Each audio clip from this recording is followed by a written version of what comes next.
Tonight on Connecticut's news station, Fox 61 is on the weather watch. A Fox 61 weather watch alert tracking showers and storms and when they move out, coming up. Plus, a community in mourning tonight after a UConn student was shot and killed. And doubling down on deceptive police tactics. This is not an attack on police. This is really just trying to protect the children in our state. New legislation changes how officers can interact with minor suspects. We'll break it all down. Plus, celebrating citizenship. It's home to me, actually. Stories of hope tonight as families officially become Americans. Vineyard vibes across Connecticut and what the state's doing to support our local wineries. I'm Jim Altman. We're in North Granby today. More ahead on the Fox 61 News. Fox 61, Connecticut's news station, begins with a weather watch alert. Rain and some stormy weather arriving in the state tonight. Good evening. Thanks for joining us here on the news at 6. I'm Ben Goldman. And I'm Jen Bernstein. Scattered showers and storms through the evening. Taking a live look at the conditions outside right now in New Haven, Hartford, Middletown, and Mohegan Sun. Those clouds rolling in certain areas, but is that sun in Middletown and blue skies in Hartford? Look at that. Looks like it's popping through. Check out this video a viewer sent in from Granby, a major downpour this afternoon. This is what it looked like just outside of our window in Hartford, maybe, I don't know, 15, 20 minutes ago. And the weather is having some impacts on events across the state in Southington. We'll talk about those in a moment. But Rachel, tell us what's going on. Yeah, there's so much going on across the state, so I'm sure a lot of people have been watching this. It looks like the threat for any severe weather is over. However, we still have showers, thunderstorms, and prolific lightning in some of these storms too. So you still need to move the party inside if these pass through your neck of the woods. Right now, we're seeing most of the action in eastern Connecticut, and this will be through around 8 o'clock tonight or so. But we have a new couple of showers and storms that are moving into western areas as well. Here's a look at the current radar, and we'll take a closer look at some of the stronger storms that we have in the state right now in eastern Connecticut, in Windham County, from Canterbury. No hail associated with this, but certainly heavy rain, vivid lightning, and some gusty winds associated with it too. That continues all the way up through Brooklyn, Pomfret, Putnam. If you're in Thompson, if you're in Killingly, these are likely heading in your direction, and that continues right down the eastern Connecticut border all the way through North Stonington and Stonington, with more rain coming in from the south, and a thunderstorm that's just kind of skirting the shoreline here in lower Fairfield County, in addition to a new few rumbles of thunder in Litchfield County as well. So again, we have another 1 or 2 hours to go from this, and then we'll likely be done and over with. And tomorrow looks like a really beautiful day. We really didn't have much severe weather today, and we haven't had much this season. For a closer look at that, let's head to meteorologist Ryan Breton. Hi, Ryan. Hi, Rachel. That's right. And today we had plenty of lightning and heavy rain, but warnings for severe thunderstorms are not issued for lightning or heavy rain. They're issued for these two things: wind of at least 58 miles per hour, and we have not had gusts today up to that level. Most of the gusts that we've seen have probably been around 40 or 50 miles per hour at their strongest. And if the thunderstorm contains hail that's at least an inch in diameter or greater, that's when a severe thunderstorm warning is issued. It's worth noting, though, any thunderstorm is dangerous with lightning, and we had a lot of thunder and lightning in these storms as they were moving through, and there still is quite a bit of lightning in eastern parts of Connecticut. There really has been an absence of severe weather, though, so far this spring, which is a good thing. We don't want any damaging storms, but we can certainly use the rain.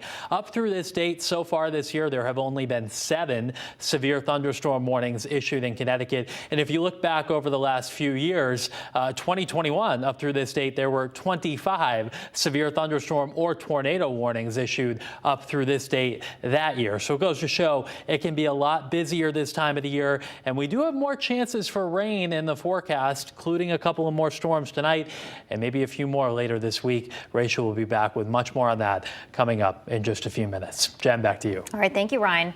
And the weather is having some impacts on events across the state. Southington and Manchester High School scheduled to hold their graduations today, but they have postponed them until tomorrow because of those storms.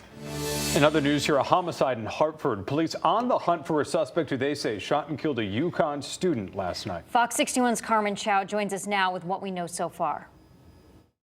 It's just heartbreaking, to know that his life was cut short. Reverend Henry Brown shaking his head at yet another homicide in the capital city, especially one involving someone so young. Police identifying the victim as 18-year-old Zaid Langs-Myers from Windsor. Langs-Myers was an athlete at AI Prince Technical High School in Hartford. The school issuing a statement saying in part, quote, Zaid was well known among the students and staff at our school. He was a student athlete at Prince, participating in track and basketball. People love this young man. Like I said before, never had any trouble, never been involved with anything with the law. Most recently, he was a freshman at UConn. They also issued a statement which says, quote, the UConn community is deeply shocked and grief-stricken by this tragic loss, and our thoughts are with Zaid's family and friends. Police say shortly after 10:30 Tuesday night, officers arrived at the area of High and Walnut Streets for a car crash. There, they found Langs-Myers outside of his car, injured from being shot. A passenger was also in the car, but not hurt. They say a lot of marijuana was also found at the crash scene, leading police to believe someone tried to steal a significant amount from Langs-Myers, and things took a turn for the worst.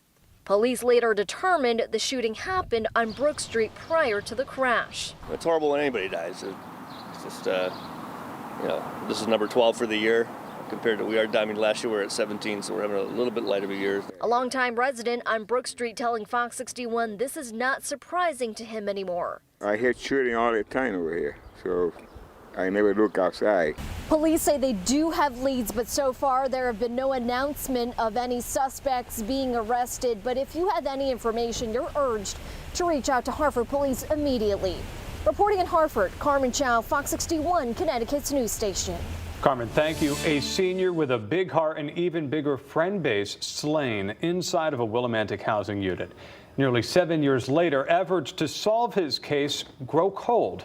Now, new hope in the form of a state-incentivized reward for information leading to an arrest and conviction.